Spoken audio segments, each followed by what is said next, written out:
Book की पढ़ाई हो और एक एक्शन प्लान हो आपके पास, विस्तृत कार्य योजना हो, डिटेल एक्शन प्लान हो, गाइडेंस हो, पुस्तकें अच्छी हों लेकिन कम हो। थी उसमें लिखा भी था कि हर रंजो गम से मिलवाती है जिंदगी, लेती है थोड़ा कई बार छप्पर फाड़ कर देती है जिंदगी, और बहुत विस्तृत है तेरा दर्शन तेरी परिभाषा जिंदगी, कि बहुत विस्तृत है तेरा दर्शन तेरी परिभाषा जिंदगी, और कोशिश में है सुमित नहीं मिला तेरा स्वरूप तेरी था जिंदगी। सोसाइटी में, समाज में अपने को स्थापित करने की होड़ में होते हैं। वो दौर जब माँ बाप हमारे से चाहते हैं कि हम बहुत अच्छा कार्य करें। स्टूडेंट के टाइम टेबल के ऊपर है कि वो किन सर्कमस्टांसिस में है। अगर वो स्कूल या कॉलेज स्टूडेंट है, मैं आपसे ये बात करूंगा, एक जो स्टूडेंट है, बच्चा, उसके पढ़ने का तरीका कैसा होना चाहिए? उनका क्या, पहले बात मैंने आपको बताया कि वो टेक्स्ट बुक की पढ़ाई हो और एक एक्शन प्लान हो आपके पास, विस्तृत कार्य योजना हो, डिटेल एक्शन प्लान हो। मतलब गाइडेंस ऐसी होनी चाहिए कि आपको उस डायरेक्शन में परफेक्ट गाइडेंस हो, पुस्तकें अच्छी हों लेकिन कम हो। संभव करें कि आप एनसीईआरटी से शुरुआत करें। एनसीईआरटी है जो परफेक्ट ऑथेंटिक चीजों से। वहाँ से क्या होगा, ऐसा नहीं है कि आप किसी पेपर का पूरा सिलेबस आपका एनसीईआरटी कवर कर देगी, लेकिन वहाँ से आपको एक दिशा मिलेगी, चीज़ों की ऑथेंटिसिटी मिलेगी, किस प्रकार का पेपर पैटर्न है, किस प्रकार से चीज़ें सिलेबस में आती हैं। उसके बाद आप हर टॉपिक की एक से अधिक किताबें आपके पास हों, 2 हों, 3 हों, 3 से ज़्यादा बेशक ना हो, लेकिन एक से अधिक किताबें हों, ताकि आप डेटा को जब आप आपस में देखें तो आपकी 2 या 3 बुक से ऑथेंटिसिटी ये हो जाएगी, अगर 2 बुक में एक दिया हो तो ये सही होगा। प्रिंट एरर होते हैं, उन चीज़ों से आपको छुटकारा मिल जाएगा। टेक्स्ट बुक से आप अपने सेल्फ नोट बनाइए और उनको राइट डाउन कीजिए पहली बार में, अच्छी चीज़ों को आप निकाल लीजिए, और एक बुक को आप कम से कम 3 टाइम्स पढ़िए। जब उसमें से नॉलेज निकल के आएगी और आपको एग्जाम के पॉइंट ऑफ व्यू से चीज़ों को आपका मसाला आपको मिलेगा जब आप एक पुस्तक को 3 बार पढ़ेंगे। एक स्टूडेंट को कितना टाइम पढ़ाई मतलब ठीक है, अगर आप पढ़ना चाहो तो?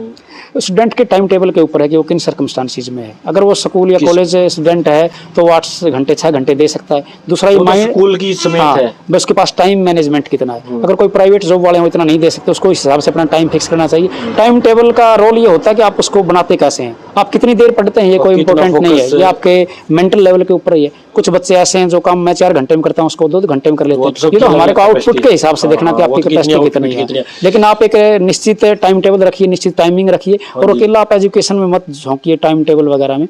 आप स्पोर्ट्स का पार्ट भी रहिए, आप म्यूजिक का पार्ट भी रहिए। आपको जो चीज़ें आती है, डांसिंग आती है, आप गाना अच्छा गा सकते हैं, आप म्यूजिक सुन सकते हैं, तो आप एजुकेशन से अलावा भी 20 मिनट 40 मिनट आधा घंटा 1 घंटा आप लाइफ में अपने इंटरटेनमेंट को भी दीजिए। आप स्पोर्ट्स भी कीजिए, उससे आपका क्या होगा, माइंड फ्रेश होगा।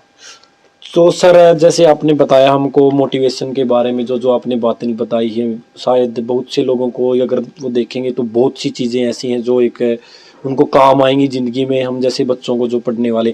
तो ये जो किताबें हैं, ये आपने किताबों के बारे में बताओगे, आपने जो बुक्स लिखी हैं इनके बारे में, ये कौन सी बुक है इसके बारे में? ये तो ये सेकंड एडिशन है मेरी जो बुक थी रॉबिन सामान्य हिंदी, उसका द्वितीय संस्करण ये है। अच्छा जी सर। ये हरियाणा बोलियां साहित्य की बुक है।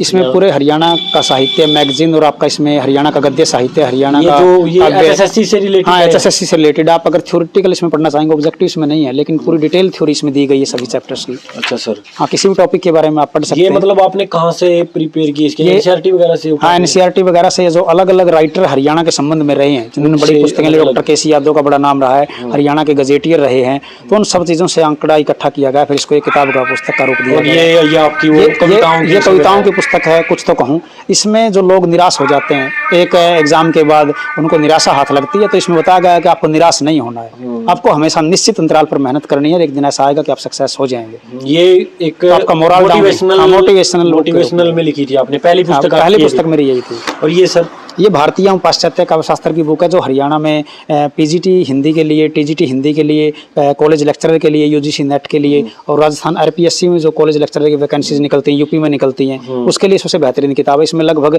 1000 प्लस ऑब्जेक्टिव प्रश्न दिए गए हैं, सभी टॉपिक्स की थ्योरी दी गई है इसमें, और 4 प्रीवियस एग्जाम दिए गए हैं जो राजस्थान में और हरियाणा में हुए हैं एचपीएससी में। इन सबसे ज्यादा सर कौन सी बुक की इनमें प्रतियां बिकी हैं इसकी? रॉबिन सामान्य हिंदी की सबसे ज्यादा प्रतियां इसमें सेल हुई हैं। अच्छा सर। हाँ, और ये जो बुक्स है इसकी अच्छी डिमांड है राजस्थान में, क्योंकि हमारे यहाँ वैकेंसीज वगैरह कम रहती हैं। हरियाणा छोटी स्टेट है, अभी राजस्थान में लगभग 1500-2000 स्कूल व्याख्याता बोलते हैं वहाँ पे, स्कूल लेक्चरर को वहाँ पे वैकेंसीज हैं, कॉलेज लेक्चरर की वैकेंसीज हैं, वहाँ इसकी काफ़ी सेल हुई है, तो काफ़ी लोगों ने इसको पसंद किया है। तो सर ने हमको बताया कि कैसे इनकी ज़िंदगी का सफ़र रहा, कैसे गांव में स्कूल नहीं था, हर जगह पे जाके इन्होंने पढ़ाई की, यूनिवर्सिटी में गए, अभी ये तीसरी जॉब कर रहे हैं, पहले फायर सर्विस में काम की, फिर पुलिस में भी रहे और हर एक उस सर्कमस्टांस को फॉलो किया और ज़िंदगी के बारे में बता रखा है। और कुछ किताबें लिखी भी हैं अपने जीवन के अनुभवों के साथ साथ, और हमको बताया भी ताकि लोगों को इससे मदद मिल सके। मुझे तो सर से बात करके बहुत अच्छा लगा, क्योंकि इनके अनुभव हमारी ज़िंदगी में काम आएंगे। ज़िंदगी से हमारे को डरना नहीं है। तो मैंने इसमें एक पोइट्री थी, उसमें लिखा भी था कि हरंजो गम से मिलवाती है ज़िंदगी, लेती है थोड़ा कई बार छप्पर फाड़ कर देती है ज़िंदगी, और बहुत विस्तृत है तेरा दर्शन तेरी परिभाषा ज़िंदगी, कि बहुत विस्तृत है तेरा दर्शन तेरी परिभाषा ज़िंदगी, और कोशिश में है सुमित नहीं मिला तेरा स्वरूप तेरी था ज़िंदगी। तो ज़िंदगी है, ज़िंदगी अपने ढंग से चलती है। आप ज़िंदगी की चिंता करें, लेकिन उसकी चिंता के लिए आप स्ट्रेस में ना जाएं। अपने सपनों को आप देखें, लेकिन उन सपनों को साकार तब आप कर पाएंगे जब आप मनोवैज्ञानिक दबाव के बगैर कार्य करेंगे। लगातार अपने काम पे करते रहो, वो नहीं, लोगों से आपको नहीं डरना है, ज़िंदगी की परवाह नहीं करनी है। ज़िंदगी अपने ढंग से चलती है, वो आपकी प्रयासों से बदल सकती है, लेकिन अगर आप उसके लिए स्ट्रेस में चले जाएंगे तो और ज़्यादा पेचीदा और उलझन में भरी आपको मिलेगी। इसलिए आप बिंदास रहिए, मज़े से रहिए, हंसते खेलते रहिए, अपनी तैयारी अच्छे ढंग से करें, अच्छी पुस्तकों से करें, अच्छी पुस्तकें पढ़ें, संख्या में चाहे कम हो, ज़्यादा पुस्तकें लेके आने की जरूरत नहीं है। हर सब्जेक्ट की आप 1 या 2 बुक रखिए। सर एक मेरा सवाल ये रहेगा, ज़िंदगी में बता रहा हूँ कि आपने मतलब सब कुछ फेस कर लिया, अभी तो सब कुछ सेटल है। जिंदगी का सबसे जो कठिन एज होती है ना, एज एक पीरियड होता है, वो लाइन वो कौन सा होता है आपको? वो मतलब जब हम अपने करियर के लिए स्ट्रगल करते हैं, 20 से जो 30 साल के बीच की जो उम्र है, जब हम सोसाइटी में, समाज में अपने को स्थापित करने की होड़ में होते हैं, वो दौर जब माँ बाप हमारे से चाहते हैं कि हम बहुत अच्छा कार्य करें, ज़िंदगी में सक्सेस हो जाएं, वो दौर जब हम अपने फ्रेंड सर्कल में एक अच्छा ओहदा चाहते हैं, वो दौर जब हम सोसाइटी में एक अच्छी जगह चाहते हैं, और ये सारे के सारा ये लगा जी आप 17 साल के बाद शुरू हो जाता है, 18 से लेके 25-30 तक। हाँ, ये एक बच्चे के लिए बहुत क्रूशल दौर होता है, और यही वो दौर होता है जिसमें हमें अपने दोस्तों की, मित्रों की और मेंटली रूप से स्ट्रांग होने की जरूरत होती है। हमें अपने माँ बाप के साथ फिर भी अकेला रह जाता है। हाँ। लड़ना अकेलापन महसूस नहीं करना है, हमें अपनी लड़ाई खुद लड़नी है। ये आप आज मान लीजिए या फिर बाद में मान लीजिए कि आपको अपनी जंग खुद लड़नी होगी, कि उतना ही ऊंचा उठ कर आऊँगा मैं जितना तुम गिराओगे, कि उतना ही ऊंचा उठ कर आऊँगा मैं जितना तुम गिराओगे, और निखर जाऊँगा मैं जितना तुम आजमाओगे, और निखर जाऊँगा मैं जितना तुम आजमाओगे। लोग जब आपको ज़्यादा आजमाते हैं, ज़्यादा नुक्ताचीनी करते हैं, ज़्यादा कमियां आप में निकालते हैं, उन परिस्थितियों में व्यक्ति और ज़्यादा स्ट्रांग होकर आता है। और आपको कोशिश करनी चाहिए कि जब लोग आपसे प्रश्न करना छोड़ देते हैं, आपके ऊपर क्वेश्चनिंग करना छोड़ देते हैं, इसका मतलब आप ज़िंदगी में कोई खास नहीं किया, ना आप खास करने की प्रक्रिया में हैं। लोग क्वेश्चनिंग उसी से करते हैं, बातें उसी की करते हैं जिसमें कोई मादा दम होता है कि कुछ अच्छा रिजल्ट दे सकता है। इसलिए आप हमेशा अपनी तरफ से पॉजिटिव एनर्जी के साथ कार्य करें, आपके सपने भी साकार होंगे और आपके हालात भी बदल जाएंगे। जैसे सर आपने ये तो बात बताया, मैं आपसे एक बात करना चाहूँगा एक और। कुछ बच्चे पारिवारिक स्थितियों की वजह से एक टाइम पीरियड के लिए दूर हो जाते हैं पढ़ाई से, या कुछ गलत संगत की वजह से भी, पर वो दोबारा से इस चीज़ को स्टार्ट करना चाहे तो उनके लिए आप कुछ पंक्तियाँ कहना चाहें, या कुछ दोबारा से स्टार्ट करने के लिए? क्योंकि कुछ बच्चे दूर हो जाते हैं गलत संगत की लगा लो, और वो बाद में उस चीज़ को वही ठीक करना चाहें तो, या एक जिंदगी का एक पीरियड होता है, अगर वो खराब कर लिया तो फिर शायद आप उसको सोल्व ना कर पाएं। जिंदगी में किसी भी चीज़ की शुरुआत कभी भी हो सकती है, लेकिन इसमें मान लीजिए किसी की वित्तीय स्थिति ऐसी नहीं है, फाइनेंशियल कंडीशन ऐसी नहीं है कि वो शुरू नहीं कर सकता, या उसने किन्हीं खराब परिस्थितियों में छोड़ दिया है, तो ऐसा नहीं है कि हम और आप जैसे लोग मदद के लिए तैयार हैं, लेकिन वो लड़ाई फिर भी उसको खुद ही लड़नी पड़ेगी। आप और हमारे जैसा कोई आदमी उसके घर पे जाके, उसके पास जाके ये नहीं कहेगा कि आप कोशिश करिए। कोशिश करने वालों के पास मदद करने वाले भी आ जाते हैं, उनको दोबारा से लाइन के ऊपर लेके आने वाले भी आ जाते हैं। अगर आप करोगे तो नेगेटिव लोग आपकी ज़िंदगी में हैं तो ऐसा नहीं है कि पॉजिटिव लोग नहीं हैं, पॉजिटिव लोग भी होते हैं, लेकिन उन पॉजिटिव लोगों को कैसे आप अपने साथ जोड़ पाएं, उसके लिए प्रयास आपको करने होंगे। अगर और आप अपना संघर्ष, अपना कंपटीशन एग्जाम की तैयारी दोबारा से शुरू कर सकते हो। और जब दोबारा से एक बार प्रॉब्लम आती है कि शुरू कहाँ से किया जाए, आप कहीं से भी शुरू कर दीजिए, एक बार शुरू कर दीजिए, 1 रात के बाद, 2 रात के बाद, 10 रात के बाद आप उसी लाइन पे आ जाएंगे। और जब आदमी दोबारा प्रारंभ करता है तो उसकी चोट बहुत गहरी होती है, वो इतना एनर्जी से लवरेज होता है कि वो किसी भी बाधा को तोड़ सकता है, क्योंकि वो 3 गुना 10 गुना एनर्जी से आता है।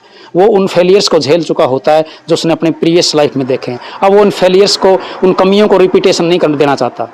उसका एक्सपीरियंस इस लेवल का हो जाता है कि वो 1 या 2 एग्जाम में उसको क्रैक करके एक अच्छा पद अर्जित कर सकता है। लेकिन सिर्फ एक बार आपको अपने आप को मजबूत करना है, स्ट्रॉन्ग करना है कि नहीं, दोबारा से एक बार और देखेंगे। अब हमेशा क्विट ना करें, कभी ना छोड़ें।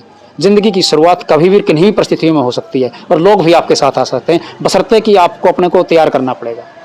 चलो जी, सर से बात करके मुझे तो बहुत अच्छा लगा, और इनकी बातें सुन के बहुत मज़ा आ रहा है। और पर ये बातें तो मुझे लग रहा है कि चलती ही रहेंगी। ऊपर सर का बहुत बहुत धन्यवाद, हमको इतना समय दिया, और इनकी बातों से मुझे भी अपनी ज़िंदगी में काफ़ी फ़ायदा हुआ और आप लोगों को भी। तो आपको अगर ये वीडियो अच्छी लगे, सर ने काफ़ी पुस्तकें लिखी हैं, क्योंकि ये मैंने वीडियो स्पेशल उन जो कंपटीशन एग्ज़ाम की तैयारी कर रहे हैं बच्चे, मिडिल क्लास के बच्चे हैं जो डिमोटिवेट हैं अपनी ज़िंदगी में, मतलब क्योंकि आजकल डिप्रेशन की काफ़ी लगातार बढ़ रहा है। तो ये उसके लिए है कि कैसे आप परिस्थितियों के साथ चलते चलते ज़िंदगी में आगे बढ़ सकते हैं। तो सर ने ये चीज़ें बहुत अच्छे से बयान की हैं, सब कुछ अच्छे से बताया है कैसे आप आगे बढ़ेंगे और कैसे नहीं। तो आपको ये बहुत मदद करेंगी।